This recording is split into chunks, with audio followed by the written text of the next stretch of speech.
Ahora ya vamos a entrar directamente al texto y nos vamos a concentrar en la introducción, porque el padre Francisco José López Sáez establece una introducción o elabora una introducción que nos va a ayudar como a captar de manera general el propósito de este texto, y nosotros iremos siguiendo, por así decirlo, los puntos centrales. Dice en lo que sería la página 13 que cuando la labor del pensamiento nace de la búsqueda existencial de la verdad y se convierte en tarea vital, aparecen entonces los grandes creadores en la cultura. Entonces, aquí es donde, en efecto, nosotros podemos detectar dos cosas. Primera, Paweł Florensky es uno de estos grandes creadores de la cultura. Y dos, ¿por qué? Porque su labor de pensamiento nace de la búsqueda existencial de la verdad. No es una mera erudición curiosa, no se trata de una mera investigación ociosa, sino que esta búsqueda existencial de la verdad, en efecto, se va a manifestar como la gran tarea vital que se irá asumiendo a lo largo de toda la existencia. Y dice el texto, cuando además este esfuerzo total de la persona es fecundado por algún tipo de sufrimiento o incluso de martirio, el pensamiento se convierte en testimonio y la vida roza la esfera de la santidad. Entonces, lo que vemos en este sentido es que esta tarea vital, esta búsqueda existencial precisamente de la verdad, cuando a su vez se ve acompañado por algún tipo de sufrimiento e incluso de martirio, entonces esta búsqueda existencial de la verdad, esta tarea vital, supera sus propias líneas iniciales de búsqueda, de investigación, de esfuerzo, para aparecer o manifestarse de manera luminosa como testimonio. Ahora, este testimonio, como bien lo menciona el padre López Sáez, o esta tarea vital de rosa ya la santidad, en el siglo XX fue algo bastante frecuente, ¿no? Por ejemplo, aquí mencionan a Franz Rosenzweig, que escribe La estrella de la redención, un texto bastante importante para entender el pensamiento judío contemporáneo. Ferdinand Effner, un cristiano protestante, que también se mueve en el ámbito de la dialógica, el razonamiento y el encuentro dialógico de las palabras, y partiendo a través también de una inspiración cristiana. Dietrich Bonhoeffer, él también, que estuvo preso y recluido, cuyos textos también tienen algunos elementos muy luminosos. Y Edith Stein, que finalmente se convertiría hace poco en Santa Teresa Benedicta de la Cruz, ¿no? Esta gran doctora de la Iglesia. Entonces, lo que vemos es que tal parece que en el siglo XX, a pesar de ser un siglo caracterizado por una especie de tiniebla histórica, ¿no? Piensen en las grandes catástrofes mundiales que se vivieron con la Primera Guerra Mundial, la Segunda Guerra Mundial, los campos de trabajo en la ex Unión Soviética, que después serían llevados a Alemania, como los campos de concentración nazis, las revoluciones sociales, las revueltas, los genocidios, los crímenes, etc. A pesar de esta situación verdaderamente complicada del siglo XX, emergen con una fuerza luminosa estos testigos, estos testimonios vivos de esta tarea vital que es la búsqueda de la verdad, ¿no? La búsqueda de la verdad como precisamente una tarea fundamental para cualquier ser humano, especialmente en las épocas más difíciles, tal y como ha sido el siglo XX y de alguna manera sigue siendo el siglo XXI. Ahora, vale la pena destacar que San Juan Pablo II, en su encíclica Fides et Ratio, menciona a Florensky, y precisamente menciona a Florensky como un ejemplo de esta fecunda relación entre filosofía y palabra de Dios, ¿no? Que busca ante todo reencontrar de nuevo esta verdadera comunión en la verdad, en una verdad que no solo se dice, sino que también se vive.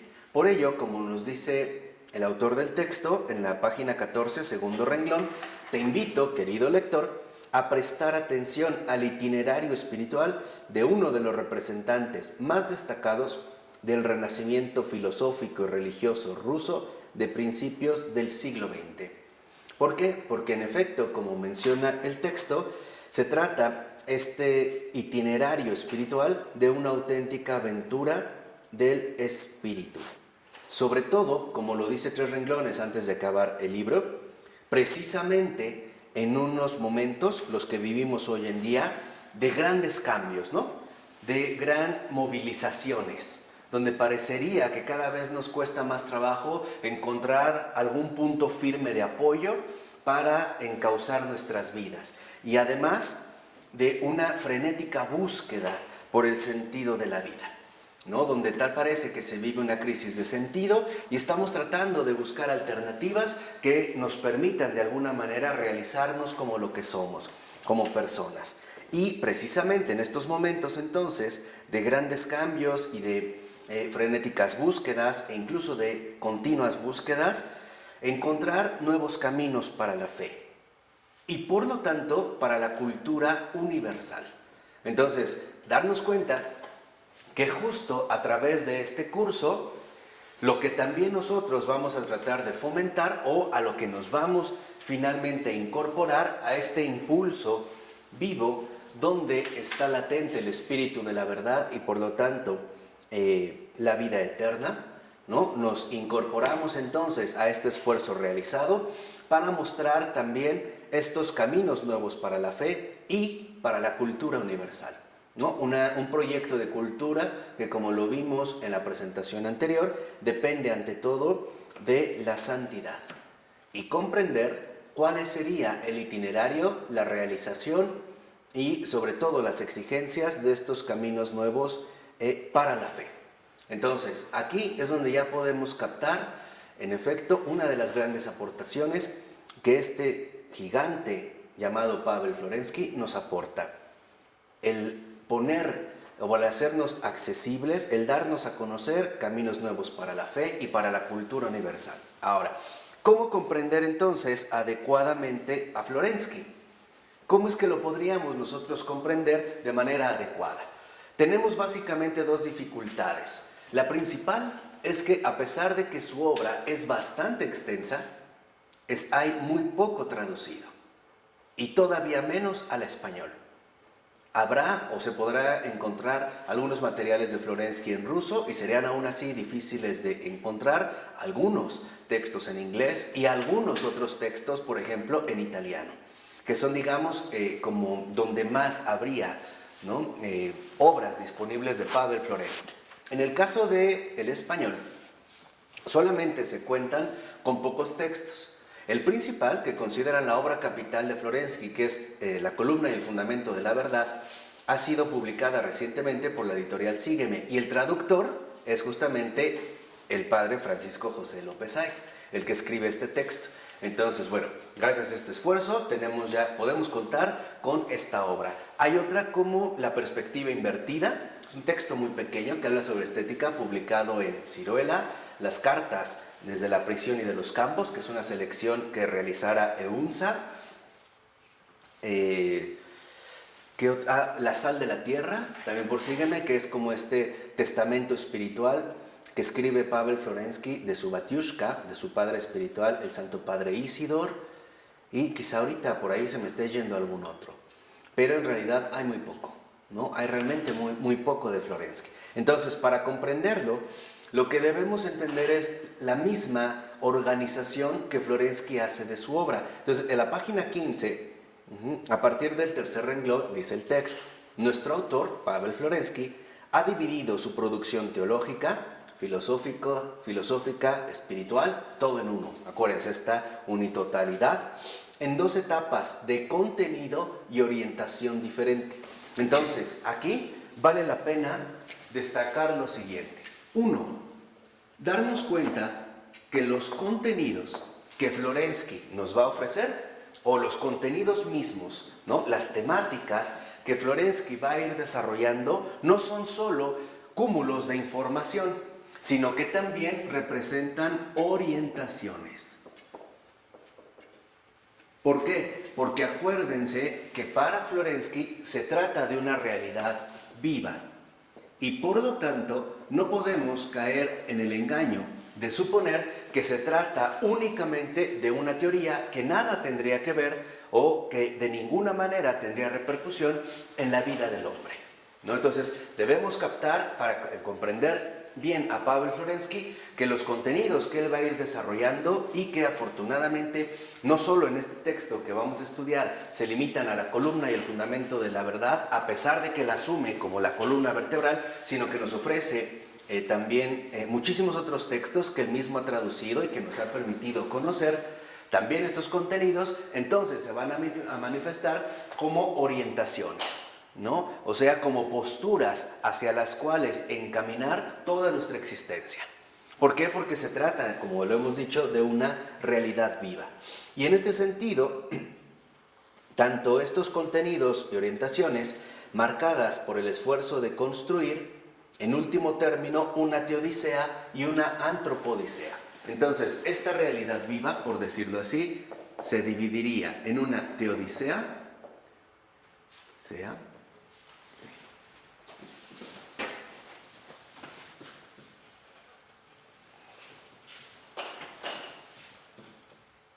y en una antropodicea.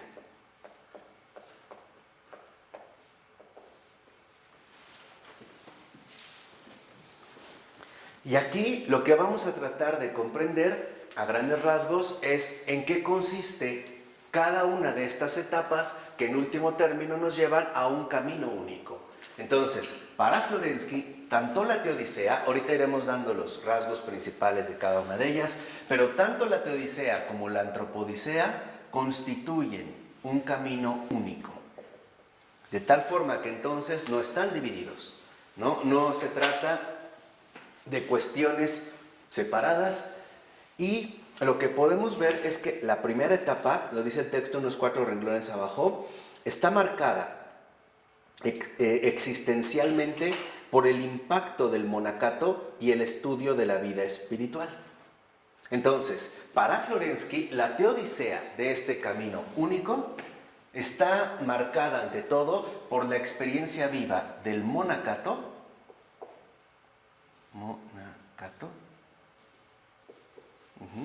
por un lado, la experiencia del monacato que él va a vivir también, y por otro lado, el estudio de la vida espiritual.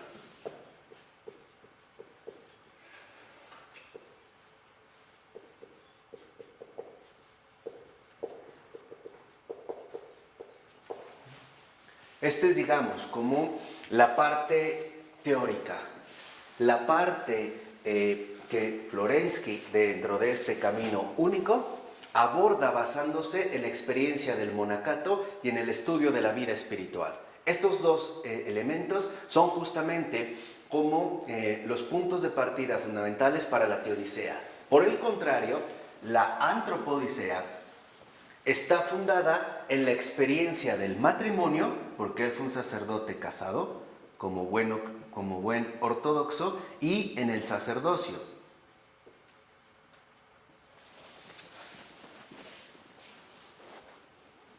Pero un sacerdocio en el mundo.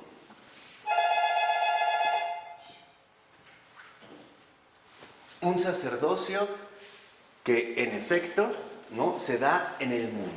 Entonces, aquí tenemos, por así decirlo, las raíces fundamentales que van a ir configurando este camino único, este testimonio vivo que Florensky va a desarrollar a través de la teodicea y la antropodicea. La teodicea, como dijimos, ¿no?, marcada por la experiencia del monacato y el estudio de la vida espiritual, y la antropodicea por la experiencia del matrimonio y el sacerdocio en el mundo. Además del desarrollo, ¿no?, productivo que Florensky asumió dentro del trabajo científico y cultural. Entonces, los temas y métodos de ambos, ¿no?, de ambas fases difieren considerablemente. ¿Por qué? Porque en realidad, acuérdense ya que para Florensky la antinomia es un aspecto fundamental en la configuración de nuestra comprensión y de nuestra vida cristiana. Entonces, la teodicea tiene un método y la antropodicea a su vez, tiene otro método. Y para comprenderlo, nosotros necesitaríamos elevarnos a una unidad superior, alcanzando, por así decirlo, la elevación de toda nuestra existencia a esta dimensión que en efecto nos exige la comprensión misma de esta realidad viva.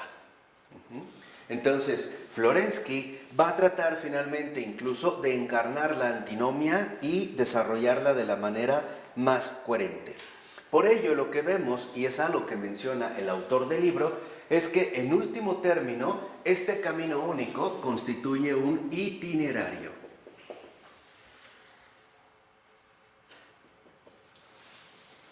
¿No? Involucra un proceso particular en el cual este itinerario también va a tener su propia dinámica. Por una parte, un itinerario que involucra una búsqueda profunda y que por lo tanto, como dijera Emmanuel Mounier, no se conforma con las meras profundidades de superficie, ¿no? Con aquello que nos puede parecer profundo, pero que en realidad no por ello deja de ser una profundidad de superficie. Y por otro lado también por la experiencia. Un itinerario de búsqueda profunda y de experiencia. O sea, búsqueda profunda como investigación y búsqueda profunda, y experiencia en tanto vivencia. De tal manera que entonces el itinerario fundamental de Pavel Florensky nos lleva a reconocer que no podemos dividir lo que pensamos de lo que vivimos y que ambas están llamadas también a fecundarse mutuamente, que nuestra vida fecunde nuestro pensamiento y que nuestro pensamiento también enriquezca nuestra propia experiencia de vida, ¿no? Que en pocas palabras nosotros vayamos creciendo de manera integral como personas, en esta exigencia de unidad. Entonces, tanto la investigación como la vivencia constituyen una exigencia de unidad.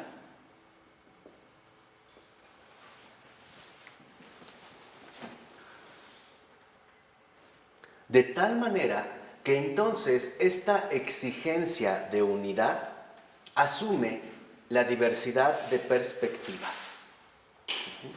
Y ahorita vamos a explicar esto. Esta exigencia de unidad asume la diversidad de perspectivas.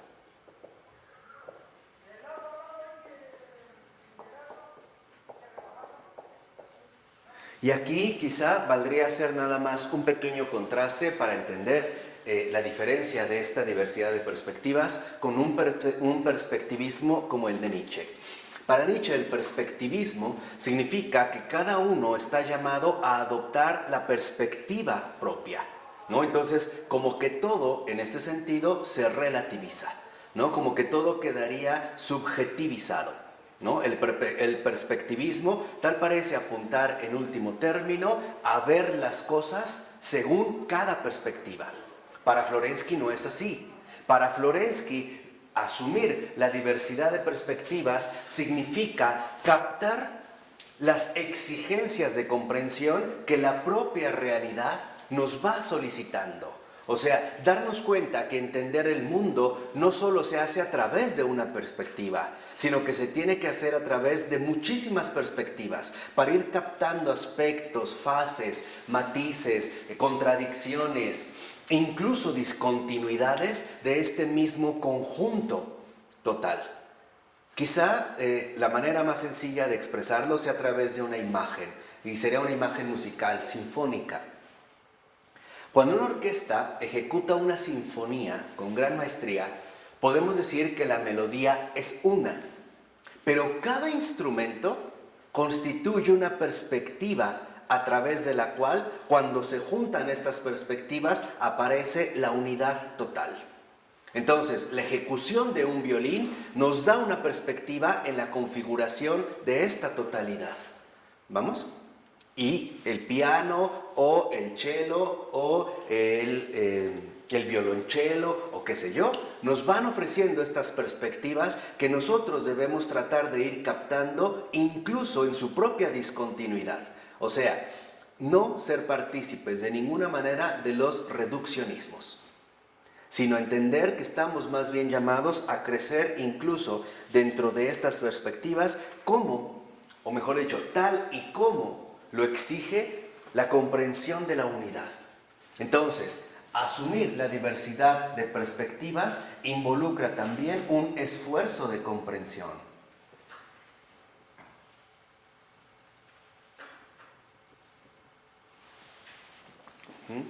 Darnos cuenta que siempre podemos captar algo más de lo que nosotros podemos suponer. Esto significa que, como lo menciona el autor en la página 16, en el primer renglón, necesitamos abordar el desafío que nos propone la misma multiplicidad existencial. Aquí es donde entraría finalmente este desafío primordial: asumir la exigencia de la misma multiplicidad existencial. De tal manera que entonces, por así decirlo, nosotros no incurramos en el error de poner límites ante algo que todavía está llamado a ser explorado y por lo tanto investigado y por lo tanto vivido. O sea, para Florensky, uno de los aspectos fundamentales es jamás truncar o jamás bloquear ni la búsqueda profunda que exige la comprensión de la realidad y tampoco anular las posibilidades de experiencia que esta búsqueda a su vez nos puede finalmente aportar. O sea, jamás renunciar al espíritu católico. Como este espíritu católico de comprensión que en efecto nos lleva a captar cada vez más las exigencias propias de la humanidad. Por eso lo que vemos es en esta misma página, en el segundo renglón, es que la desconcertante pluralidad de perspectivas nos aparecerá entonces como la riqueza más grande de nuestro autor. Entonces, lo que debemos captar es que no es en este sentido que Florensky se contradiga, sino que trata de permanecer fiel a la realidad misma.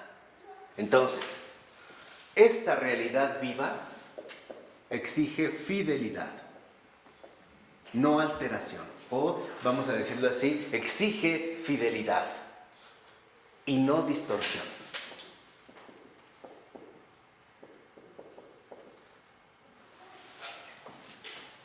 Entonces, en esta multiplicidad existencial de perspectivas que Florensky va desarrollando, lo que vemos es su profundo compromiso de fidelidad y por lo tanto de no distorsión a la realidad misma que él no ha creado.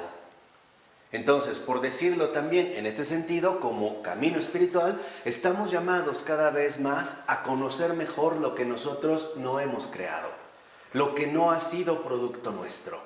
Aquello que aparece ante nosotros como una exigencia que nos lleva cada vez más a salir de nuestros propios límites para empezar a comulgar finalmente con esta realidad misma.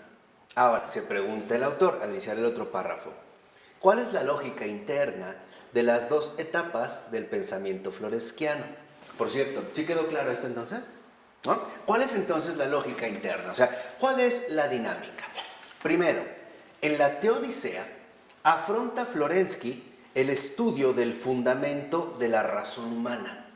Entonces, fíjense, para mantener esta fidelidad, lo que va a buscar en la Teodicea Florensky, ¿no?, es el fundamento de la razón humana. Y encontrará que el auténtico fundamento de la razón humana no radica en el sujeto, como por ejemplo Kant lo propuso, sino que el fundamento esencial, primigenio, sustancial, único y auténtico de la razón humana está en la verdad viviente, o sea, en la unisustancialidad del ser divino. Sé que ahorita a lo mejor les suena como un poco extraña esta terminología, pero ya se van a familiarizar. Acuérdense que estamos en una introducción. ¿no? Solo estamos tratando en este sentido de aclarar el panorama. Entonces, lo que va a abordar en la Teodicea Florensky es la búsqueda de los fundamentos de la razón.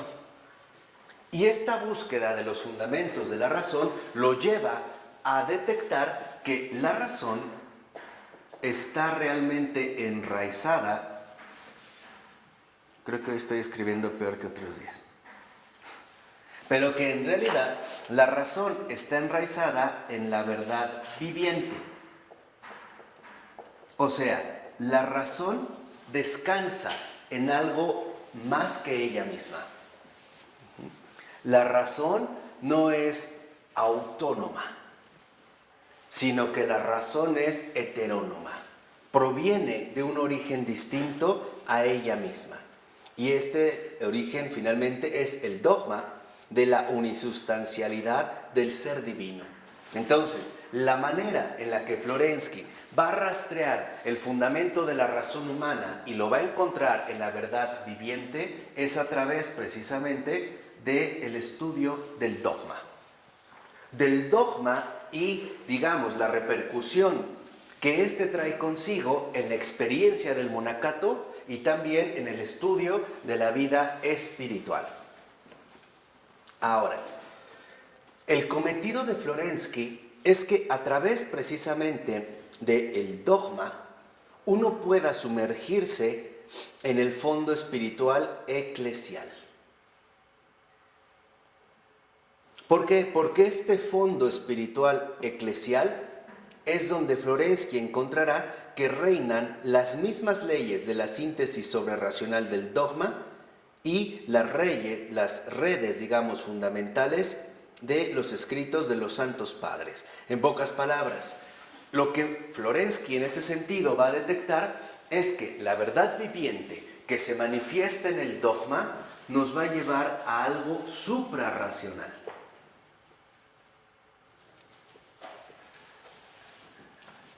Que no es que se separe de la razón, sino que es justo lo que lo fundamenta, ¿no? Ahí entraría una de las perspectivas fundamentales. Entender lo suprarracional no como lo que ya es ajeno a la razón misma, sino aquello en lo que se fundamenta. O sea, ir ya no de aquí para allá, ya no es ver hasta dónde llego. Esa es la postura kantiana, ¿no? Cuando Kant elabora su crítica, sobre todo la crítica de la razón pura, lo que en efecto entiende por crítica son los límites. ¿Hasta dónde llego? ¿Hasta dónde soy capaz de llegar como sujeto? Y digamos, la formulación kantiana más clara es ¿qué puedo conocer? ¿No? Por ejemplo, ¿no? ¿Qué puedo conocer? ¿Y qué puedo vivir? ¿No? ¿Cómo puedo actuar? ¿Cuáles son mis límites? Florensky justamente lo que asume es justo lo contrario. No es hasta dónde puedo llegar, sino de dónde vengo. Es el rastreo profundo de los orígenes mismos de lo humano. Y esto nos lleva de entrada a superar la propia limitación subjetiva. Este sería el primer paso para entender, ¿no?, la perspectiva de Pavel Florensky. No es hasta dónde llego, cuáles son mis límites, qué me está permitido. No, sino de dónde es que vengo, de dónde es que provengo yo como sujeto. Y esto es finalmente una realidad fundamental suprarracional. Es reconectarse, reunirse nuevamente con nuestro origen auténtico. Esto es por un lado. Y a esto es precisamente lo que Florensky le llama el personalismo trinitario. ¿Qué es el personalismo trinitario?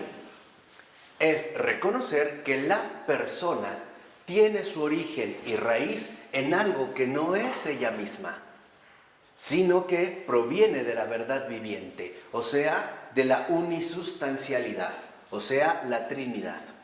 Cada vez entonces que nosotros a lo largo de las clases mencionemos unisustancialidad, debemos de entender claramente a qué se refiere, a la Trinidad, y a la Trinidad en tanto verdad viviente.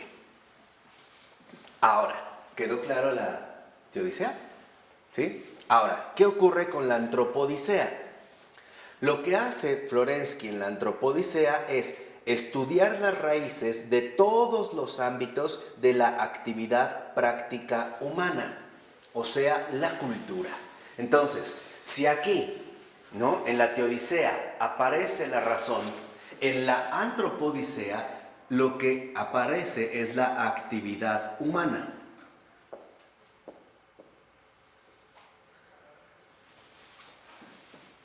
En todos, o digámoslo así, en la posibilidad de todos sus campos prácticos. Entonces, al abordar ahora, por ejemplo, los ámbitos de la actividad práctica humana, o sea, en general, la actividad humana, en pocas palabras, la cultura, ¿no?, en general, la actividad humana como cultura, o en tanto cultura, entonces, Florensky va a asumir se va a aceptar el desafío de reconocer que esta actividad práctica humana o cultura en general puede abarcar o abarca de hecho desde el lenguaje hasta la elaboración de herramientas técnicas, pasando por supuesto por las obras de arte, ¿no? Entonces, lo que ha hecho, por así decirlo, a partir de la razón, ahora lo va a aplicar en el ámbito de la cultura. O sea, en el ámbito práctico de la actividad humana. ¿Y qué es lo que va a encontrar? Que también la actividad humana no es autosuficiente. Entendamos pues ya que uno de los aspectos fundamentales hacia los cuales se va a oponer con gran firmeza y me parece con gran contundencia es a la noción inventada de la autonomía. Mientras Kant se empeñó por todos los modos en mostrar que somos seres autónomos, o sea, seres con una ley propia y por lo tanto que somos autogobernables, que nosotros nos distinguimos por la capacidad de autogobierno que tenemos, lo que finalmente va a insistir Florensky es: esto es falso, no somos autónomos, somos heterónomos. En este sentido, estamos vinculados con una realidad distinta a la nuestra.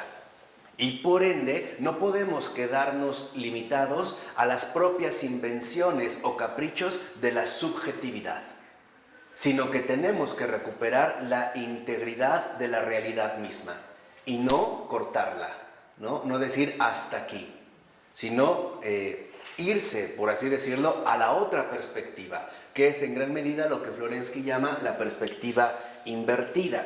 ¿Y qué es lo que va a encontrar en este itinerario, en esta fase de la Antropodicea? Que las raíces profundas de la actividad humana están precisamente enfocadas o están enraizadas en la actividad del culto.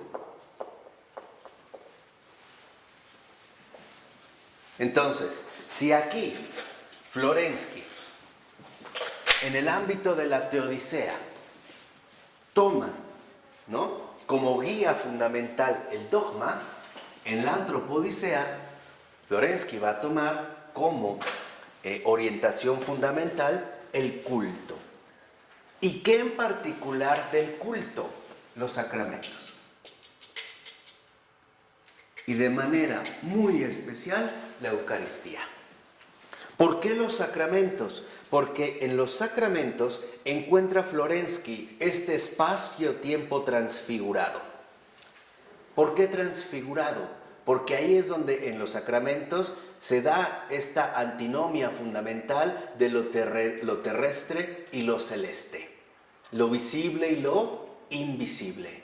El tiempo y el espacio en los sacramentos se han transfigurado y por eso es que el sacramento es misterio.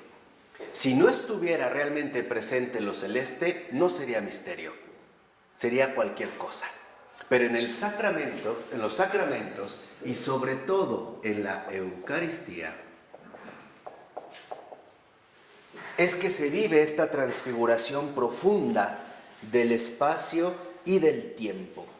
Y por lo tanto, el mundo humanizado por el culto se convierte en el lugar donde reina una auténtica organicidad redimida.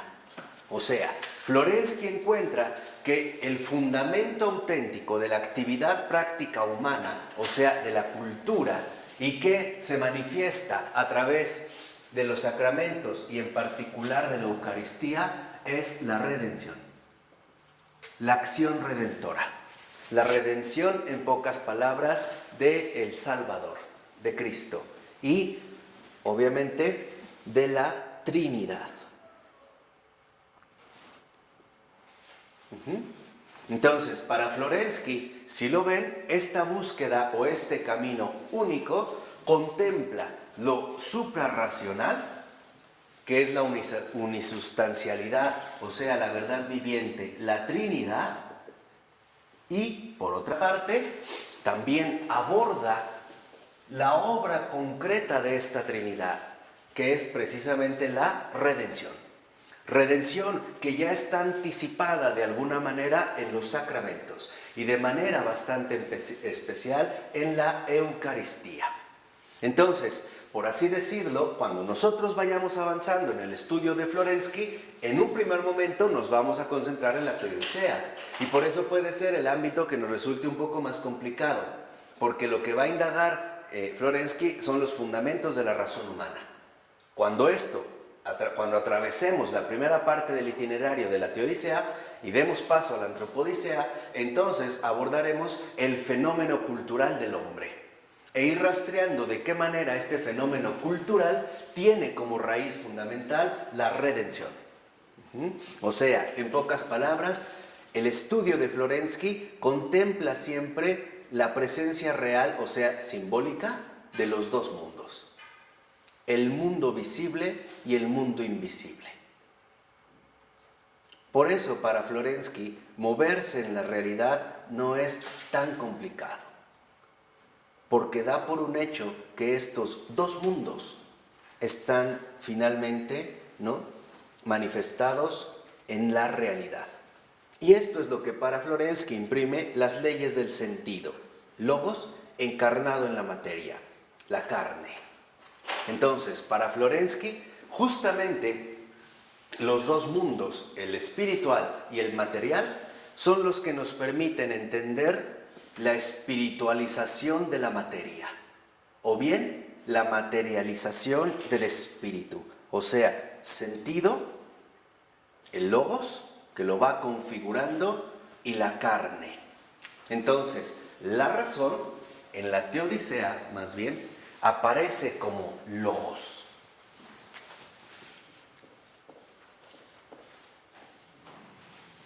Y en la redención aparece como carne.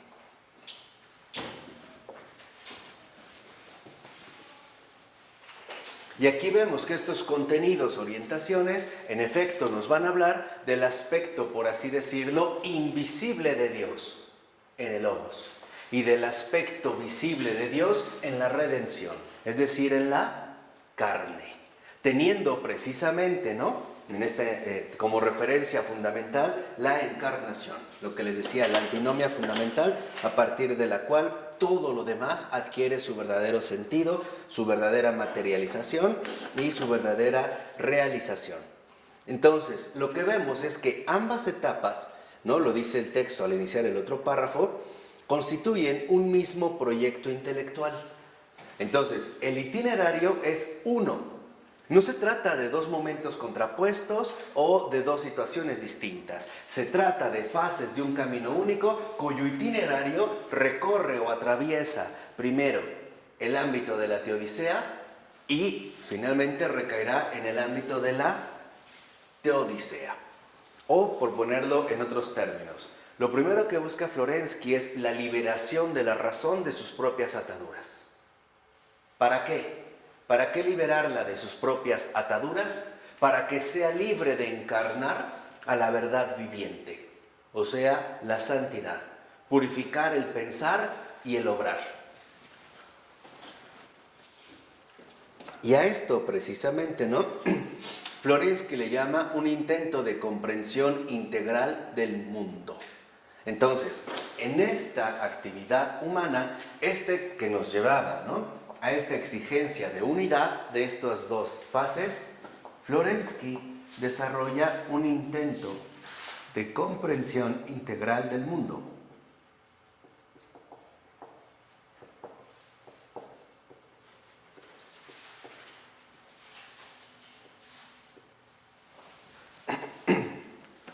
Este intento de una comprensión integral del mundo es también lo que en su momento Florensky llamará una cosmovisión.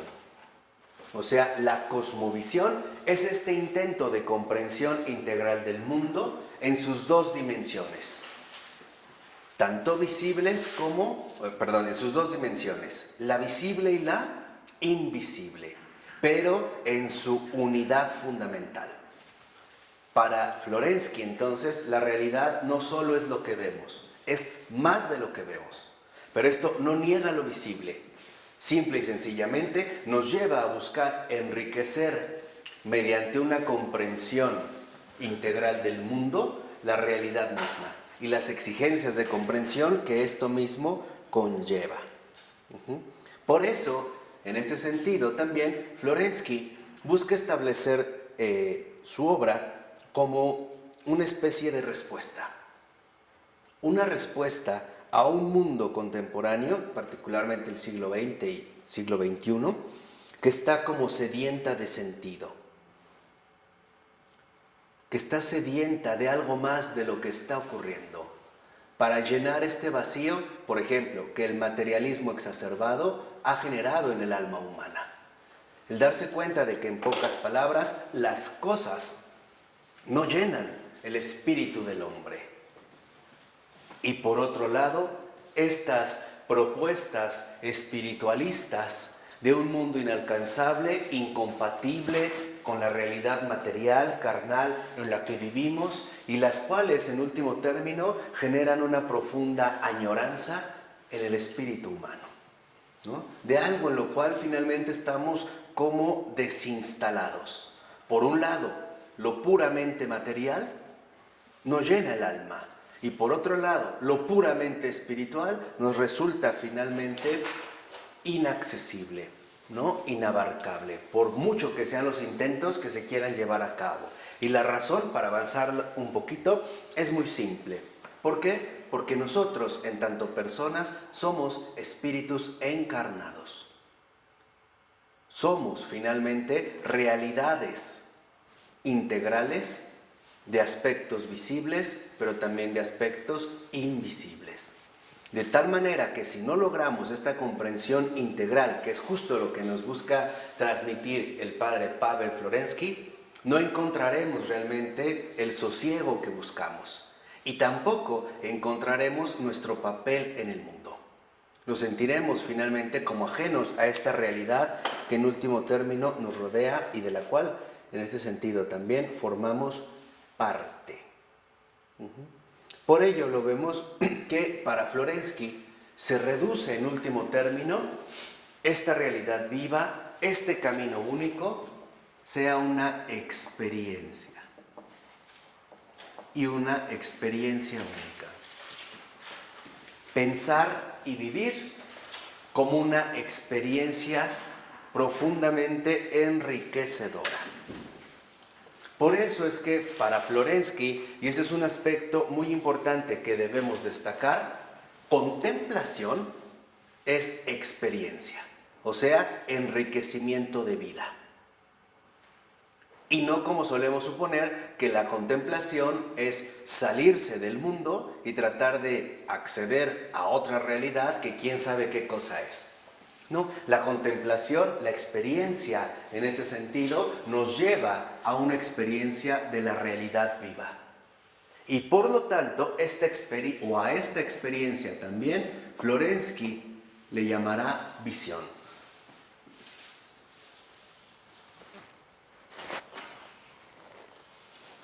Y esta visión, ¿sí me van siguiendo?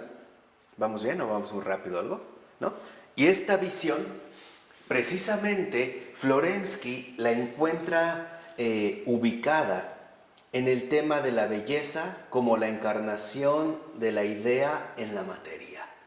Entonces, para Florensky, la visión a la que nos quiere dirigir es la belleza. ¿Por qué? Porque para Florensky la belleza no es una especie de adorno de la creación que nos serviría como una especie de estímulo estético. No, para Florensky la belleza es la encarnación de la idea en la materia. En la belleza, dirá Florensky, ahí es donde se vive la encarnación de la idea en la materia. O sea, es finalmente la belleza, ¿no?, la encarnación concreta de lo invisible. Entonces, para Florensky, la belleza es encarnación de la idea en la materia. Y por lo tanto, la belleza, en efecto, constituiría para nosotros el símbolo más vivo de esta integridad del mundo, tanto de lo visible como de lo invisible. Y además va a decir en este término Florensky que si esta belleza aparece en la Teodicea como la encarnación de la idea en la materia, o sea, finalmente la encarnación, la materialización de lo invisible, de lo espiritual en la materia, en la Antropodicea, la belleza aparece como nuestra coronación neumatológica, o sea, como la santidad. ¿Qué sería en este sentido desde la Antropodicea? ¿Qué sería entonces la belleza? La coronación espiritual de la santidad cristiana. Entonces, la belleza tiene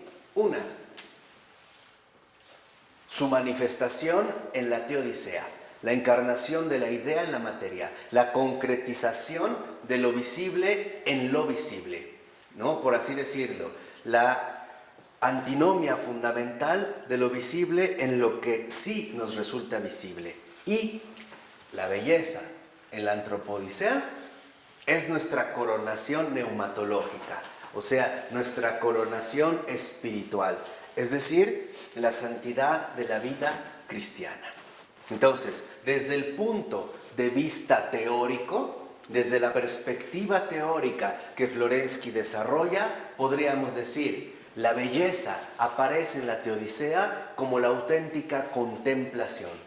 La contemplación de los dos mundos en una sola realidad, o sea, la contemplación en espíritu y en verdad de la creación de Dios. Ahí estaría la belleza, una belleza que no se desfiguraría, que no quedaría incompleta por no alcanzar esta integración de los dos elementos, ¿no?, de los dos mundos. En cambio, en la Antropodicea, la belleza aparece como la culminación, la coronación de la vida cristiana, o sea, la santidad. Y entonces, si aquí es contemplación, ¿no?, finalmente la razón superior, la razón de nivel, la razón elevada que nos lleva a la contemplación integral de la realidad, en la Antropodicea, la belleza entonces se manifiesta como la coronación espiritual, la transfiguración de la propia realidad humana. Y esa transfiguración de la propia realidad humana es justo lo que se llamaría en este sentido santidad. Dicho de otra manera, ¿qué es esta coronación neumatológica espiritual de la vida cristiana? O sea, la santidad es la encarnación de la imagen de Dios en todo el ámbito empírico y mundano de la persona. Esa es la santidad. La santidad ya en la Antropodicea aparece entonces como la encarnación de la imagen de Dios en todo el ámbito empírico y mundano de la persona. Ámbito, como dice el texto en la 17, más o menos a la mitad del segundo párrafo, un poquito arriba, unos 6, 8 renglones de que empezó, que dice, ámbito que comprende desde su rostro al resultado técnico de sus actividades, pasando por su trabajo social y cultural, y que está llamado a transfigurarse en la semejanza divina. Entonces, lo que vemos que ocurre en el caso de la Antropodicea con la belleza es la transfiguración total de la vida humana, desde su rostro, ¿no?, desde su rostro que ya aparece como una realidad distinta, pasando por todas sus actividades sociales y culturales o el desarrollo técnico de sus capacidades hasta realmente alcanzar la proyección encarnada, la realidad encarnada de la semejanza divina. Por lo tanto, en último término, tanto la teodicea como la antropodicea hablan de una misma cosa: la belleza del espíritu, como eterna memoria de la vida, como vida trinitaria, participada sacramentalmente en la memoria litúrgica del culto. Entonces, básicamente, de lo que hablan o hacia lo que nos quieren dirigir tanto la teodicea como la antropodicea, como dos fases de un mismo itinerario, es justamente a la experiencia de la belleza cristiana. O sea, en último término, a la belleza del Espíritu encarnado. Encarnado en la creación y encarnado en el hombre. Florensky nos conduce a la experiencia de la belleza. La belleza como una experiencia. Entonces, entendemos ya la belleza ya no como una evaluación subjetiva, ni tampoco como una distorsión del gusto humano. No, entendemos la belleza como una experiencia. Experiencia que en la teodicea se llama contemplación. Y entonces contemplar la integridad del mundo, ¿no? La unidad del mundo, visible e invisible, y en la antropodicea se llama santidad. Lo teórico y lo práctico reunido finalmente en una misma persona. ¿Por qué? Porque para Florensky queda claro que esta contemplación, en efecto, es una contemplación de la creación íntegra, tal y como es, de la creación real. Y por otro lado, esta experiencia de la belleza en la santidad aparece como el hombre íntegro. O sea, el hombre rescatado, el hombre que ha sido transfigurado. Y que esta transfiguración, en efecto, tiene que ver con una modificación radical de nuestra percepción del mundo y, por lo tanto, de nuestro propio comportamiento del mundo. Aquí es probable que Florensky tuviera presente uno de sus compatriotas, llamado San Serafín de Sarov. Se conoce la biografía de San Serafín de Sarov por su discípulo llamado Motovilov. Motovilov era como muy amigo de San Serafín de Sarov. Es un poco para que vean a lo que me refiero, ¿no? Y San Serafín es considerado una especie, él es del siglo XIX, ruso, es considerado un poco como el San Francisco ruso, ¿no? Porque tenía una gran armonía y una gran comunión con la creación, vivía en los bosques, su mejor amigo era un oso, por ejemplo, ¿no? Entonces San Serafín de Sarov, como era muy consultado, porque ahí acuérdense que los padres finalmente ayudan a las almas en su camino de vida, lo iban a ver y él siempre tenía algo que darles a sus visitantes, ¿no? Entonces, por ejemplo, a veces San Serafín de Sarov tenía una visita, no encontraba algo, salía algo, le decía al oso, iba y regresaba y traía el oso un panal de abejas, una trucha en el hocico, lo que trajera, bayas para darle, ¿no? Pero en una ocasión que está hablando con su discípulo Motovilov, le pregunta a él, a San Serafín, que él cuándo va a poder finalmente acceder a lo que el maestro está viviendo. Y dice que en ese momento abrió los ojos porque los tenía cerrados y al contemplar a Serafín de Sarov, le vio todo el rostro transfigurado, como luminoso. Y no solo el rostro, todo alrededor, Motovilov lo percibía de manera distinta. ¿Qué quiere decir? Motovilov ya también había experimentado justo la belleza, tanto en el hombre como en la creación. Y entonces le pregunta a Serafín de Sarov, Batiushka, padrecito, ¿no? ¿Qué tienes? Y le dice Serafín, ¿por qué? Le dice, porque tu rostro está luminoso y alrededor algo ha cambiado. Y le dice San Serafín, ¿tú lo ves? Sí, entonces tú también te has transfigurado. En pocas palabras, este es un poco lo que tiene en mente Florensky, la experiencia la belleza en tanto experiencia es una es una experiencia de transfiguración. Transfigura nuestro pensar, nuestro ver, nuestro sentir, nuestro vivir, nuestro obrar, transforma absolutamente todo. Y esa es justamente, ¿no?, como el itinerario que Florensky va a tratar de ir en este sentido, rastreando, rescatando, poniendo al descubierto y sobre todo dándonos básicamente los lineamientos fundamentales para que cada uno de nosotros lo podamos vivir. Por eso es que para Florensky va a resultar muy importante que nosotros nos acostumbremos a la totalidad, que superemos por un lado esta tendencia occidental de la división, de la fragmentación, y por lo tanto que anhelemos por lo menos escalar a esta realidad superior donde radica esta belleza integral, que seamos partícipes también de este gozo, de este júbilo que conlleva tal experiencia. Si nos vamos a la página 18, vemos que a partir en el segundo párrafo, dice el texto, Florensky en efecto no busca la construcción del sistema, sino la expresión orgánica de una totalidad viviente. Entonces, esta experiencia también de transfiguración significa la expresión orgánica de una totalidad viviente.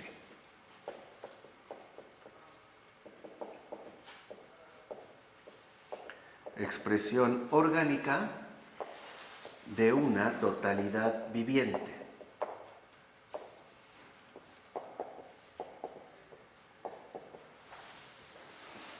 Y esta expresión orgánica de una totalidad viviente no se puede reducir a un sistema. ¿Por qué? Porque simple y sencillamente el sistema posee en sí mismo su propia regulación, ¿no? Hay que tener códigos para que el sistema funcione y finalmente excluir todo aquello que es ajeno al sistema. Por eso para Florensky es muy importante que nos percatemos de que la vida no es un sistema. Vamos a poner un ejemplo muy básico, pero creo que muy contundente para que se capte lo que se dice al mencionar que la vida no es un sistema. Un sistema matemático es preciso.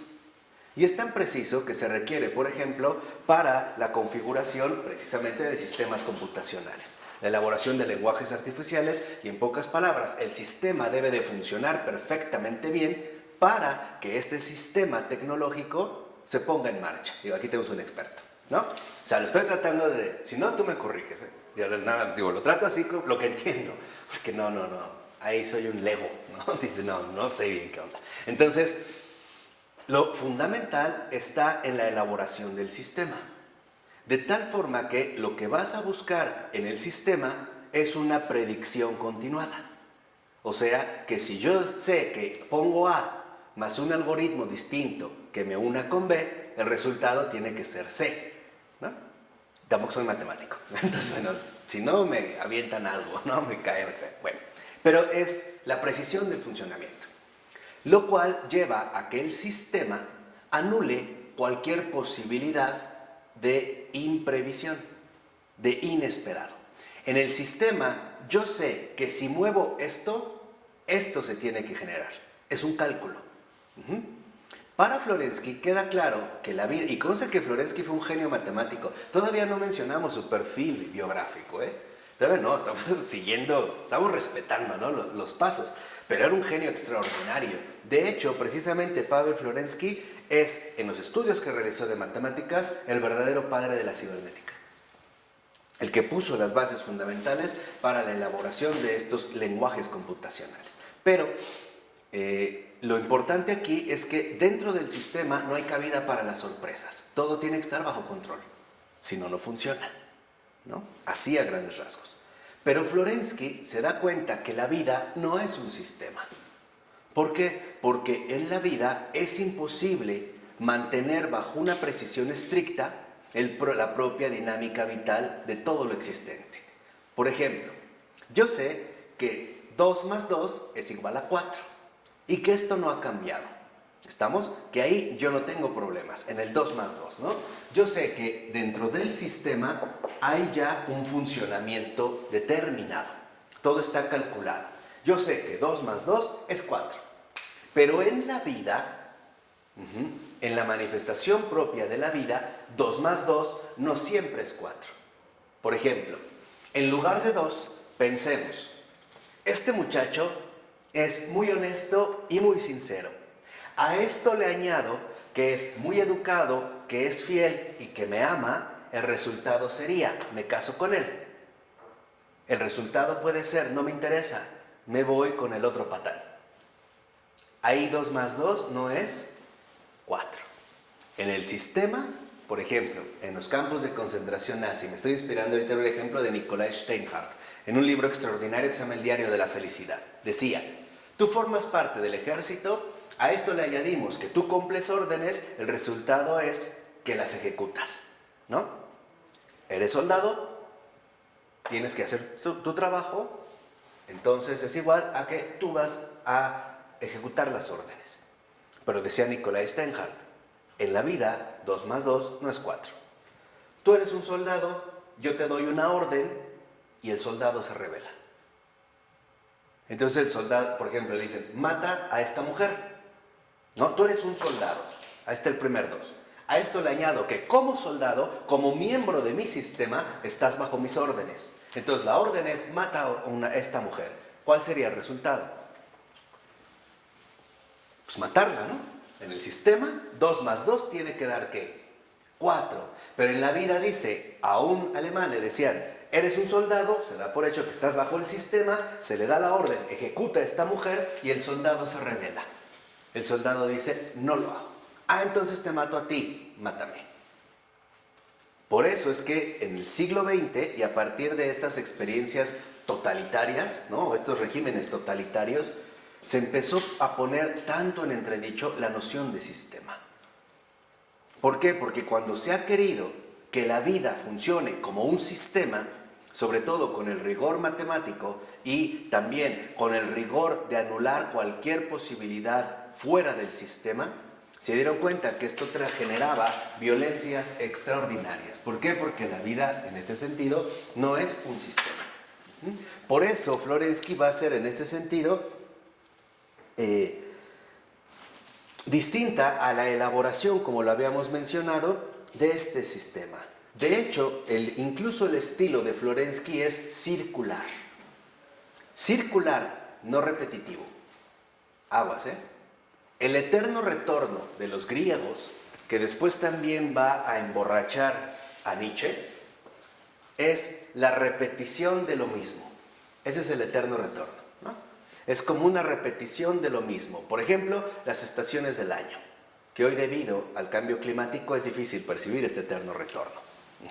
Pero es como las cosechas se van dando, ¿no? Si yo siembro algo, genera una planta. Este es como cíclico.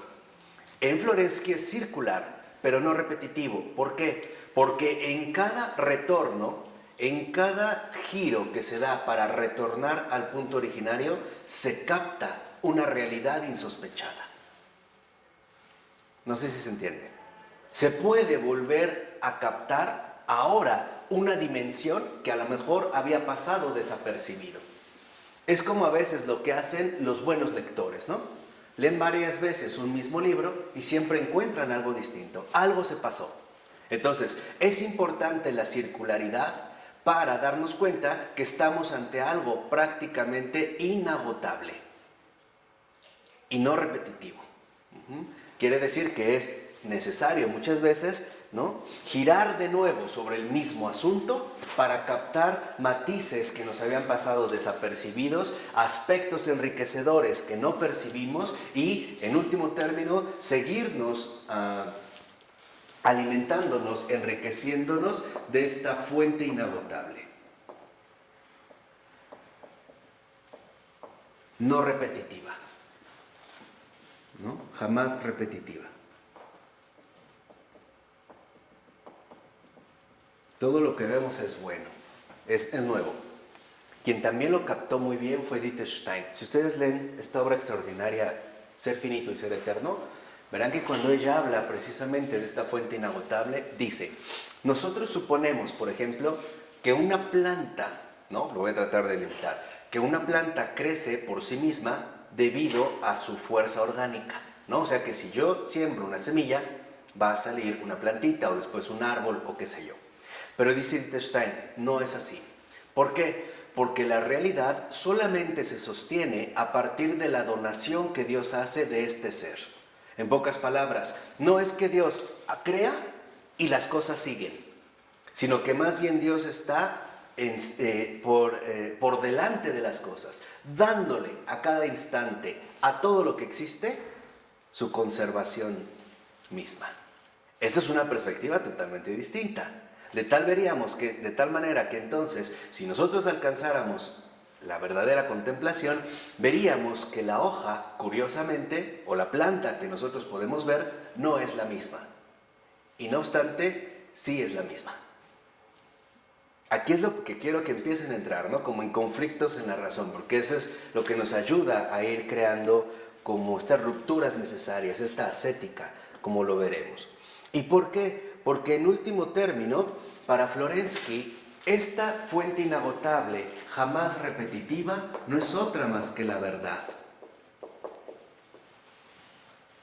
La verdad es una fuente inagotable, jamás repetitiva, cuyo misterio precisamente nos lleva a darnos cuenta de la profundidad de Dios mismo.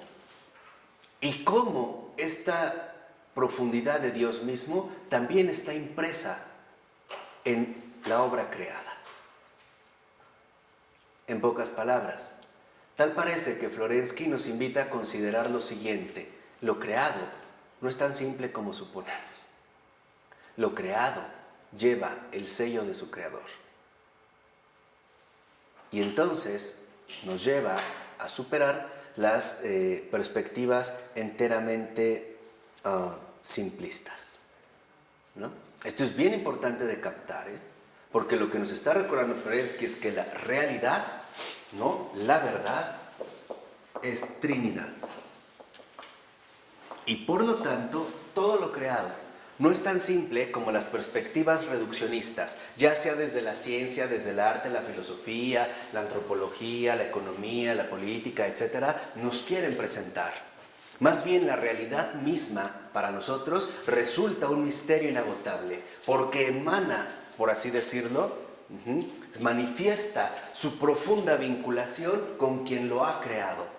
Por eso, para Florensky, la expresión orgánica de una totalidad viviente está perfectamente coordinada con la verdad misma, que es la Trinidad.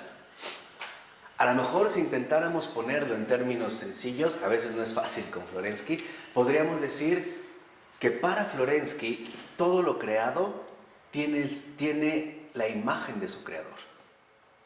Y esta imagen de su creador no es una imagen simple. Es una imagen que no podemos agotar. ¿Por qué? Porque esta imagen viva que tiene la realidad es finalmente la presencia como creador de Dios mismo. Y por lo tanto, en último término, es un misterio. Esto se contrapone a la tendencia incluso científica del siglo XX. Un ejemplo muy sencillo: reducir los elementos vivos de la realidad a meras formulaciones químicas, ¿no? El agua como H2O. Y ya. Ahí se acabó. No hay misterio, no hay más, ¿no? O el ser humano a un mero bios, o sea, a un mero organismo biológico de un funcionamiento programado. Naces, creces, te desarrollas o reproduces y mueres. Y lo mismo para una pulga, una mazorca, un elefante o un profesor de filosofía, ¿no? Todos parejos. O sea, el simplismo, la ingenuidad. Y por lo tanto, la desfiguración de la verdad. Entonces, para Florensky queda clarísimo que la verdad requiere integridad. O sea, conservación del misterio.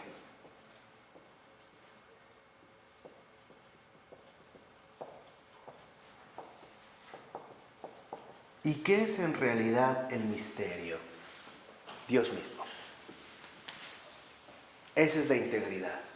Cuando nosotros desintegramos la verdad, separamos al creador de su criatura, anulamos el misterio y, lo que es peor, desfiguramos la realidad misma. Estamos finalmente, ¿no?, aceptando una mentira, un engaño y una falsedad.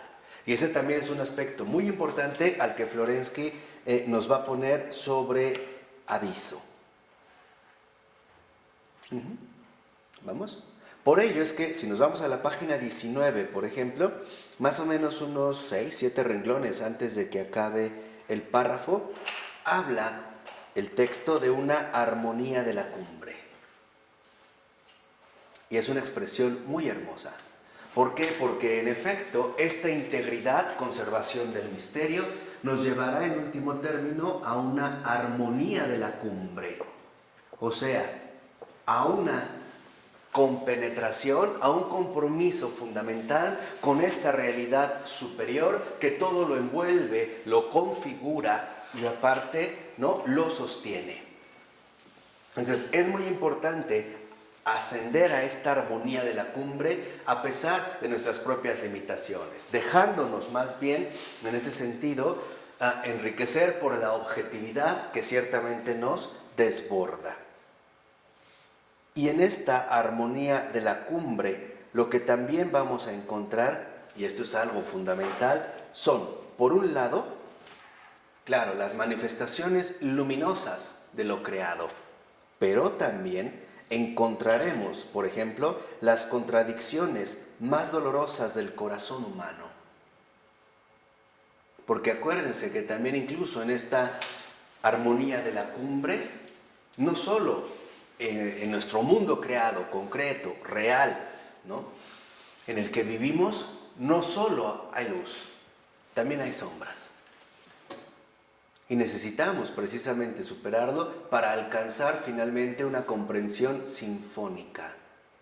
Superar las supuestas contradicciones que en gran medida asustan a la razón humana y la hacen o bien, ¿no?, retroceder o bien optar por una postura simplista. Ejemplo, desde los falsos optimistas que dicen que todo está bien, hasta los falsos pesimistas que dicen que todo está mal.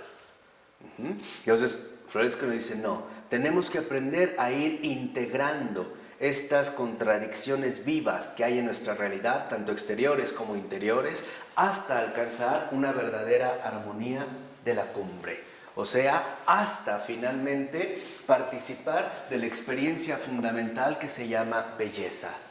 De hecho, esta experiencia, que es la belleza, en la contemplación y la santidad, es la verdadera experiencia espiritual. Esa es la verdadera experiencia espiritual, la más profunda. Entonces necesitamos finalmente comprender al gran Pavel Florensky como un gran director de orquesta. Como un gran director de orquesta que en efecto busca irnos conduciendo, ¿no?, a nosotros, como lo hace el director de orquesta, a la armonía de la cumbre.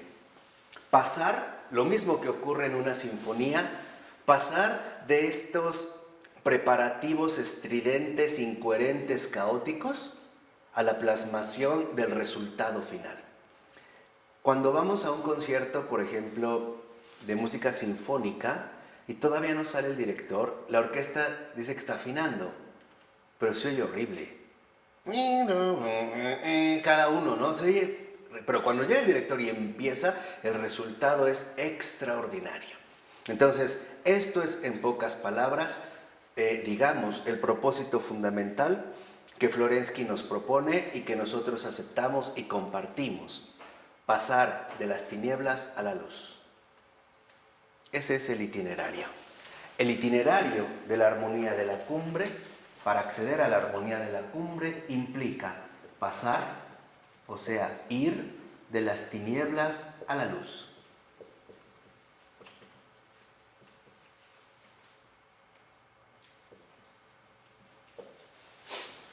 Y este será un proceso gradual en el que estamos llamados a crecer ininterrumpidamente. alcanzar finalmente esta amplitud que nos desborda, pero que también al mismo tiempo nos configura.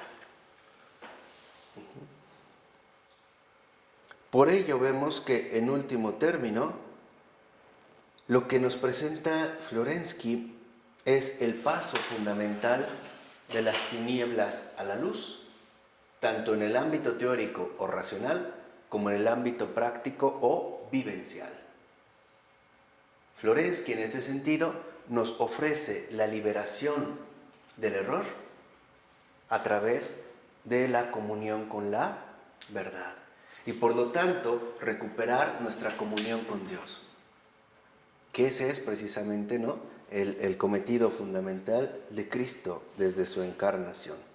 Por ello, si nos vamos a la página 21, dice el padre José López Sáez, a partir del segundo renglón: espero que el lector encuentre en los textos de Florensky la maravilla de todo un paisaje teológico, lleno de armonía en el contraste vital, fraguado en un equilibrio de un potencial elevado, el equilibrio de la autosuperación hacia y desde la misma verdad unitrina, que acoge en su relacionalidad las raíces y el fruto de toda actividad humana, convirtiéndose así sacramentalmente en eterna memoria de la vida.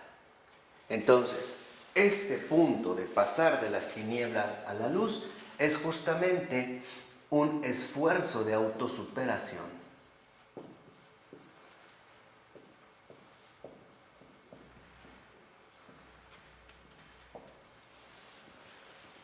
Ir hacia lo más grande, que no soy yo, que es Él.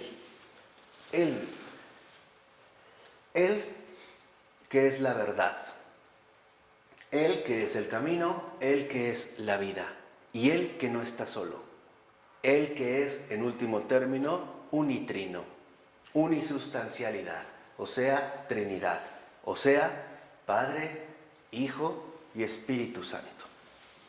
Si nosotros lo vemos, tratando de resumir y por colocar este punto ya, veremos que cada vez que nosotros nos persignamos como cristianos y lo hacemos en el nombre del Padre, del Hijo y del Espíritu Santo, por así decirlo, Florensky nos va a decir qué es lo que realmente deberíamos hacer. ¿Qué es lo que este signo conlleva? Y lo último, o en último término, a lo que nos dirige es a manifestarnos como lo que realmente somos, símbolos vivientes de la verdad encarnada y por lo tanto testimonios vivos de la Trinidad Santísima que vive y reina por los siglos de los siglos. Pues muchísimas gracias, nos vemos la siguiente. En nombre del Padre, del Hijo, del Espíritu Santo. Amén.